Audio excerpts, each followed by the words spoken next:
Hello everyone, I am Ravinder Ravi, PGT Mathematics, and today we will discuss the chapter number 2 of the plus 1 class, which is the relation and function. And today's topics are representation of the relation and types of relation.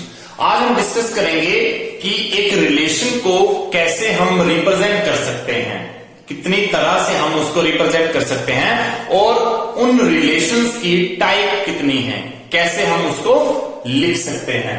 तो first of all we will representation of the relation. Representation of relations. First one is roster method. Roster method मतलब relation को हम roster method में represent कर सकते हैं. Second one is set builder method. दूसरा हम इसको सेट बिल्डर फॉर्म में लिख सकते हैं. Third one is arrow diagram और इसको हम थर्ड वन एरो डायग्राम के साथ भी रिप्रेजेंट कर सकते हैं. तो इसके ये तीन मेथड हैं. सो हम एक एग्जांपल लेके तीनों ही मेथड्स का डिस्कशन करेंगे. So our example is let A is equal to 1 2 3 4 5 6. मतलब एक सेट गिवन है हमें ए जिसमें 6 एलिमेंट हैं and B set is equal to 1 2 3 4 up to so on 30. ये भी एक फाइनाइट सेट है जिसमें 30 एलिमेंट है 1 से लेकर 30 तक. And let R be the relation और आर कोई रिलेशन है has its square as from A to B. इसका मतलब ये है कि अब हम इसमें से कुछ वैल्यूज के स्क्वायर करके इसमें से चेक कर लेंगे. इसका मतलब क्या है कि रिलेशन जो है वो ए टू बी आ रहा है. इसका मतलब ये है कि हम फर्स्ट एलिमेंट जो है वो यहां से लेंगे और उसका स्क्वायर करने के बाद दूसरा एलिमेंट जो है वो यहां चेक करेंगे. तो इसका मतलब ये हो गया कि ए से बी में जो रिलेशन जा रहे हैं वो हम फाइंड आउट करने वाले हैं यहां पर. तो आप लोगों ने रिलेशन की डेफिनेशन में ये देखा था कि जब हमें रिलेशन की जरूरत पड़ती थी तब हम ए क्रॉस बी फाइंड आउट करने के बाद और उसके जो कुछ सबसेट बनते थे उसको हम रिलेशन बोल देते थे. R is equal to relation जो है वो एक पेयर की फॉर्म में आएगा. क्यों? क्योंकि relation is the subset of the A cross B. मतलब A cross B Cartesian product जो होता है उसके जो सबसेट आते हैं उसी को हम रिलेशन बोलते हैं. तो ए क्रॉस बी में जो एलिमेंट आएंगे वो पेयर की फॉर्म में आएंगे. इसका मतलब ये कि आर रिलेशन जो है उसको हम x, y पेयरिंग की फॉर्म में लिख रहे हैं. x belong to a, y belong to b and such that has its square. It means x square is equal to y. x square is equal to y because relation from a to b. इसका मतलब x वाली टर्मों का इसका मतलब यह है कि a वाले एलिमेंट्स का अगर आप स्क्वायर करते हो तो वो b के इक्वल के रिजल्ट में आएगा क्योंकि हैज इट्स स्क्वायर की फॉर्म में. इसका मतलब this form is the set builder form. Set builder form, set builder method. Set builder method है ये या set builder form of the relation. हम लिख सकते हैं set builder form of relation. ये हमारे पास सेट बिल्डर फॉर्म रिलेशन का आ चुका है. और अगर हम इसी को वैल्यू पुट करेंगे x square is equal to y. इसका मतलब ये है कि मुझे x जो लेने हैं वो a से लेने हैं. इसका मतलब मैंने a से 1 वैल्यू उठाई और यहां पुट कर दी. इसका मतलब 1 स्क्वायर मतलब 1. तो वैल्यू आप लोगों के पास y की आ गई 1. इसका मतलब ये हो गया कि when we will put x is 1 then y is 1. when x is equal to 2, x की वैल्यू को मैंने 2 पुट कर दिया. यहां से पहले मैंने 1 पुट कर दिया था तो y की वैल्यू 1 आ रही थी. अब जैसे मैंने x की वैल्यू को 2 पुट किया 2 स्क्वायर इट मींस y की वैल्यू आ जाएगी 4. जो कि यहां से ये आपके पास फर्स्ट एलिमेंट, यहां से 3 के बाद 4 एलिमेंट आएगा यहां पर, क्योंकि ये वैल्यूज 30 तक है। नेक्स्ट, जब मैंने x की वैल्यू को 3 पुट कर दिया तो y की वैल्यू 9 आ जाएगी। जैसे x की वैल्यू को 3 पुट कर रहा हूं, 3 square is equal to y means 9 is equal to y। जैसे मैंने x की वैल्यू को 4 पुट कर दिया, 4 स्क्वायर मतलब y की वैल्यू 16 आ जाएगी। और इसके साथ ही जब मैंने x की वैल्यू को 5 पुट कर दिया तो वैल्यू यहां पे 25 आ जाएगी। और अगर मैंने x की वैल्यू को 6 पुट किया तो वैल्यू आप लोगों के पास y की 36 बन जाएगी, क्योंकि 6 square is equal to y, मतलब 36 इज इक्वल टू y। तो y का मतलब y बिलोंग टू b, तो 36 b में बिलोंग नहीं कर रहा है। इसका मतलब ये पेयर नेक्स्ट वाला हम नहीं लेंगे। इसका मतलब ये है कि हमारे पास रिलेशन में जो ये पेयर आ रहे हैं वो ये वाली फॉर्म में आ रहे हैं, और इसी फॉर्म को हम रोस्टर फॉर्म बोलते हैं। रोस्टर फॉर्म ऑफ रिलेशन, ये roster form of the relation आ चुका है। इसका मतलब हमने दो मेथड जो हैं, दो फॉर्म जो हैं वो डिस्कस कर लिया है कि representation of the relation roster भी कर लिया हमने और सेट बिल्डर भी कर लिया। इसका मतलब अब हमें नेक्स्ट पार्ट करना है। तो इसी रिलेशन को अगर मैं यहां पे लिख देता हूं फर्स्ट एलिमेंट, ये फर्स्ट एलिमेंट है मेरे पास एक एलिमेंट 1 2 3 4 5 6, इसका मतलब 1 2 3 4 5 6 ये एक एलिमेंट है मेरे पास। 2 3 4 5, तो इसका मतलब 1 के साथ पेयरिंग 1 की हो रही थी, इसका मतलब ये पेयरिंग हो गई आपके पास। 2 के साथ पेयरिंग हो रही थी 4 की, तो ये हम 4 लिख सकते हैं। 3 के साथ पेयरिंग हो रही थी 9 की, ये 9 हम लिख सकते हैं। उसके बाद 4 की पेयरिंग 16 के साथ, 4 16 के साथ आ रहा था। और नेक्स्ट आप लोगों के पास आ रहा था 5 जो कि 25 था। तो ये जो आप लोगों के पास बन गया है कि ए के जितने एलिमेंट आप लोगों के पास थे उसकी पेयरिंग ये वाली हो रही है। 6 हम एलिमेंट इस वजह से नहीं ले पा रहे हैं, क्यों? क्योंकि हमारे पास इस रिलेशन में ये जो 6 आ रहा है उसका रिलेशन बी में नहीं फाइंड आउट हो पा रहा है, क्योंकि relation from A to B है। इसका मतलब 6 का 36 बनेगा जो कि इसमें नहीं है। तो इसका मतलब इस तरीके से जो ये फॉर्मेशन आ रहा है ये है हमारे पास एरो डायग्राम, ये है एरो डायग्राम, ये है एरो डायग्राम हमारे पास। इसका मतलब ये है कि फर्स्ट टाइप ये जो हमारे पास बनी थी वो सेट बिल्डर थी, और ये नेक्स्ट बनी वो हमारे पास रोस्टर थी, और ये हमारे पास जो एरो डायग्राम का फॉर्म था। और अगर इसी रिलेशन में हमसे अगर ये पूछा जाए कि इसका डोमेन और रेंज बताओ, तो आप लोग डोमेन की फॉर्म में लिख सकते हो। इसका जो डोमेन आएगा, डोमेन ऑफ द रिलेशन, वो आएगा 1 2 3 4 5, ये डोमेन है। और अगर रेंज की बात करें तो रेंज जो है हमारे पास वो 1 4 9 16 25, ये रेंज है।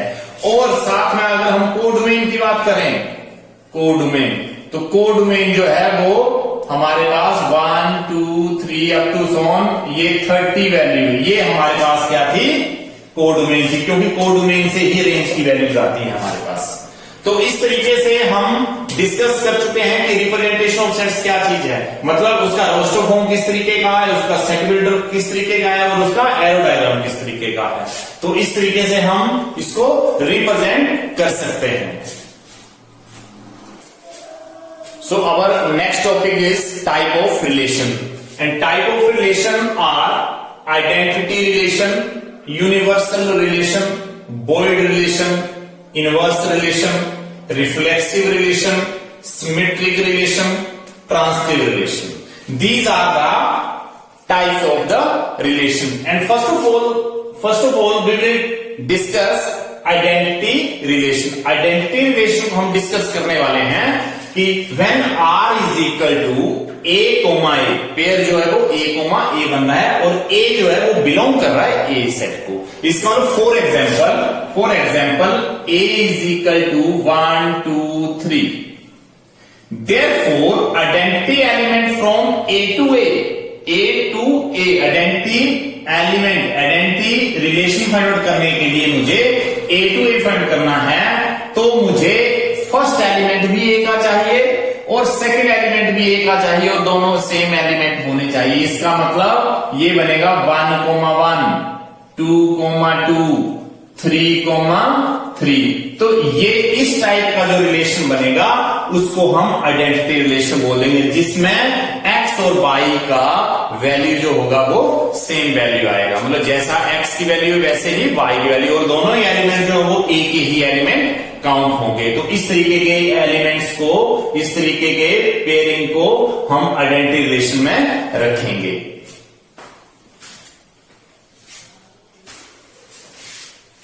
Now the next relation is universal relation, and universal relation means R is equal to A cross A। मतलब जो सेट A हमारे पास है, फॉर एग्जाम्पल A सेट है हमारे पास 1, 2, 3। इसका मतलब जब मैं A cross A find out करूंगा तो 1, 2, 3 क्रॉस 1, 2, 3, और यहां पे 3 एलिमेंट 9 पेयर बनेंगे। इसका मतलब 1, 1, 2, 1, 3, 1, 4 up to so on, sorry 2, 1 up to so on 3 pair बनेंगे।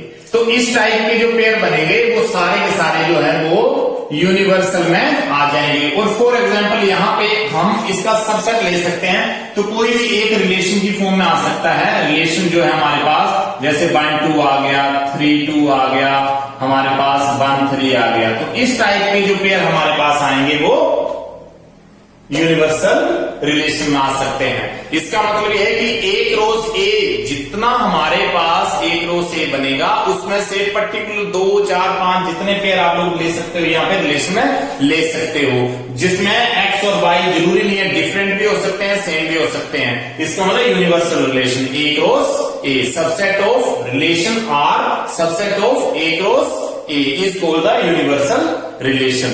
Now next one is void relation। void का मतलब, void means empty, empty mean null। इसका मतलब ये तीनों ही वर्ड सेम वैल्यू है, कोई फर्क नहीं है इसमें। इसका मतलब empty सेट बोल दो, empty रिलेशन बोल दो, void रिलेशन बोल दो, नल रिलेशन बोल दो। इसका मतलब ये है कि जहां पे कोई एलिमेंट नहीं होगा। इसका R is equal to 5। R is ऐसा रिलेशन जिसमें कोई भी एलिमेंट्स नहीं है, ऐसा रिलेशन जिसमें कोई भी एलिमेंट नहीं होंगे, उसको हम वॉइड रिलेशन के नाम से जानेंगे। Next one is inverse relation. Inverse relation का मतलब क्या है? उसका रिवर्सिंग प्रोसेस। रिवर्सिंग प्रोसेस की टर्म में जो आएगा वो इनवर्स रिलेशन आ जाएगा। जैसे सपोज करो फॉर एग्जाम्पल हमारे पास रिलेशन है 1, 4, 1, 5, 2, 4, 2, 6, इस तरीके का हमारे पास कोई रिलेशन, और इसी रिलेशन को जब मैंने लिख दिया 4, 1, इसका मतलब रिवर्सिंग कर दिया, मैंने उल्टा कर दिया इस चीज को, और 2, 4 की जगह आ जाएगा 4, 2 और 6 और 2। इसका मतलब ये है कि ये आर इनवर्स की फॉर्म में आ गया। इसका मतलब जो x था और y था उसको मैंने क्या कर दिया, y को x बना दिया, x को y बना दिया। इनवर्स रिलेशन में अब अगर डोमेन और रेंज की बात करें तो डोमेन जो था, डोमेन ऑफ R जो आ रहा था वो था 1 और 2, और इसका range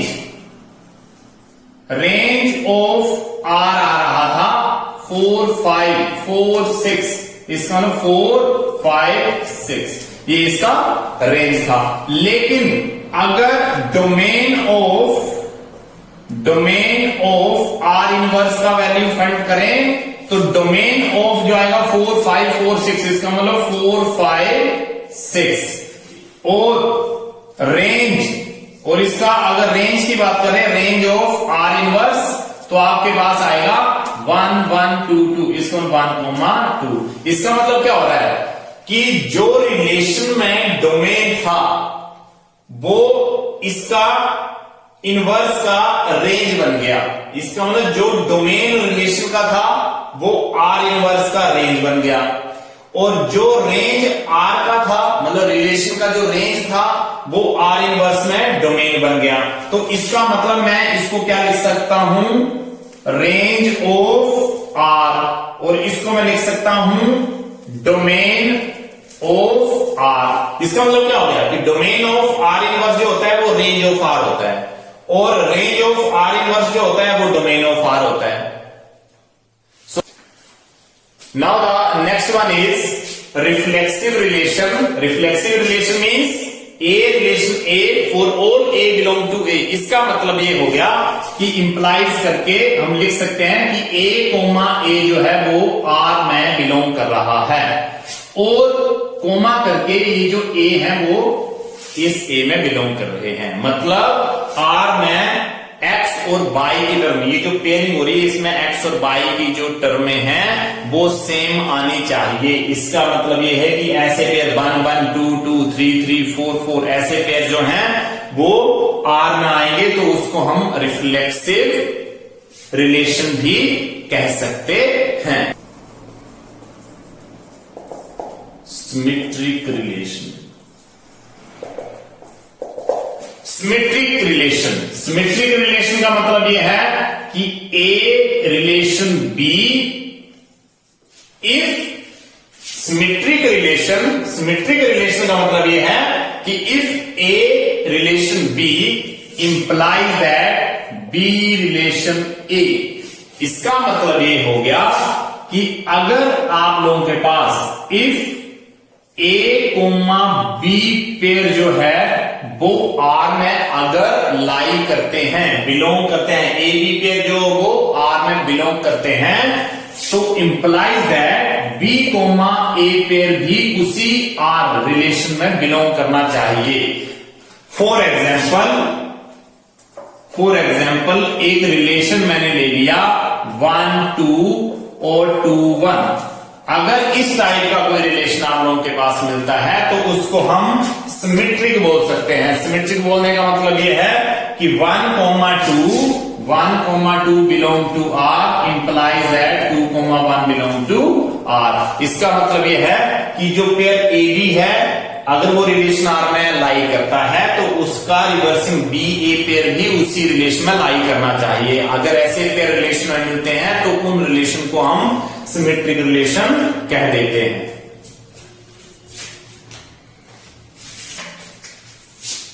now next one is transitive relation. Transitive relation, now next one is transitive relation. Transitive relation means A relation B and B relation C implies that A relation C। अगर ये पॉसिबिलिटी एग्जिस्ट करती है तो वो relation transitive relation में हो जाते हैं। इसका मतलब ये है कि अगर A कोमा B पेयर जो है वो किसी रिलेशन R में लाई करते हैं and B comma C pair भी R में लाई करते हैं, तो इसका इंप्लाइज रिजल्ट ये बनता है कि A कोमा C रिजल्ट भी पेयर भी उसी R में लाई करने चाहिए। अगर A comma B pair R में लाई करते हैं, B comma C pair R में लाई करते हैं, तो definitely A comma C pair भी R में लाई करने चाहिए। अगर ऐसी कंडीशन फुलफिल होती है तो ऐसे रिलेशन को हम ट्रांजिटिव रिलेशन कह देते हैं। तो इस टाइप से हमारे टाइप्स ऑफ रिलेशन जो है वो यहां पे खत्म होते हैं। तो